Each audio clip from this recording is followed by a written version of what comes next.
அண்மை செய்தி சி.வி. சண்முகம் தொடர்ந்த வழக்கானது ஒத்திவைக்கப்பட்டுள்ளது. அண்மை செய்தியாக தற்போது நாம் பார்த்துக் கொண்டிருக்கிறோம். முழுமையான விவரங்களை செய்தியாளர் கிருஷ்ணாவிடம் கேட்டு பெறலாம். கிருஷ்ணா, இது குறித்தான விவரங்களை பதிவு பண்ணுங்க.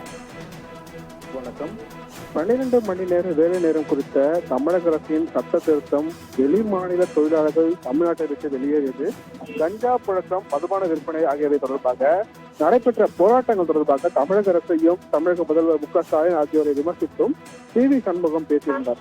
இந்த விவகாரங்கள் மூலம் அரசு மற்றும் முதல்வரின் நற்பெயருக்கும் களங்கம் விளைவித்ததாக கூறி சி.வி. சண்முகத்திற்கு எதிராக 4 அவதூறு வழக்குகளை விழுப்புரம் சிறப்பு நீதிமன்றத்தில் தமிழக தரப்பில் தாக்கல் செய்யப்பட்டுள்ளது. இவற்றை ரத்து செய்ய கோரி சி.வி. சண்முகம் தரப்பில் தாக்கல் செய்த வழக்குகள் சென்னை உயர்நீதிமன்ற நீதிபதி ஆனந்த் வெங்கட் முன்பு இன்று விசாரணைக்கு வந்தது. அப்போது சி.வி. சண்முகம் தரப்பில் ஆஜரான மூத்த வழக்கறிஞர் விஜயநாராயணன் முதல்வரை தாக்கியோ நேரடியாகவோ பேசவில்லை என்றும் தமிழக அரசை மட்டுமே விமர்சித்ததாகவும் தங்கள் போராட்டத்திற்கு பிறகு 12 மணி நேர வேலை அரசு அறிவிப்பை திரும்ப பெறும்போது தங்கள் அவதூறாக கருத முடியும் என வாதிட்டார். அவதூறு வழக்கு தொடர்வதற்கான அரசாணையை பிறப்பிக்கும் போதும் அரசு அதிகாரிகள் மனதை செலுத்தி விஷயத்தை ஆராயாமல் இயந்திரத்தனமாக அவதூறு வழக்குகளை தாக்கல் செய்வதாகவும் அவர் குறிப்பிட்டிருக்கிறார்.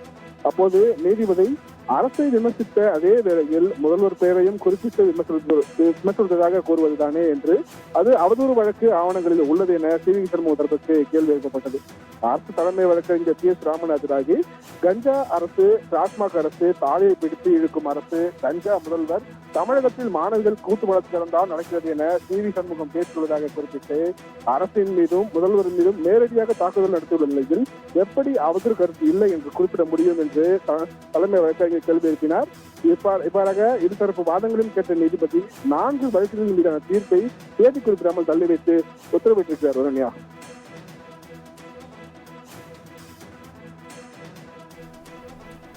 விவரங்களுக்கு நன்றி கிருஷ்ணா.